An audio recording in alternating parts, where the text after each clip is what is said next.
ചെമ്പല്ലി നാടൻ ചെമ്പല്ലിയാണ്. പുഴയിലെ ചെമ്പല്ലി 800 രൂപ വിലക്ക് കൊടുത്തേക്കണേ. ചെമ്പല്ലി അതിന് ലാഭം നോക്കി കൊടുത്താൽ നമ്മുടെ സുഹൃത്തിന് കൊടുത്താണ്. അത് കാലേ ആ തുമ്പാണ് വെട്ടണം. അത് 3 ആക്ക്. 3 മടക്ക്. അത് വലിച്ച് വായിലിട്ട് ഇങ്ങനെ ചപ്പി വലിക്കാം. അത് നഖം വേണ്ട. മതി. അങ്ങനെ കരിമീന് 1 കിലോ 600 രൂപ. 600 രൂപ കിട്ടണത്. 600 വേളി പോവും. നാടൻ കരിമീനല്ല 1000 രൂപ വില വരും. 1000 വില.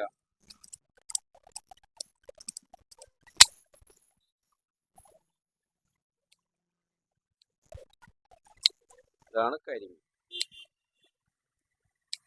മാലിക്കിന്റെ അടുത്ത് നല്ലൊരു കത്തി മേടിക്കാൻ പറ. മാലിക്കിന് കാശില്ല. മാലിക്കിന് ഒരു കാശില്ല.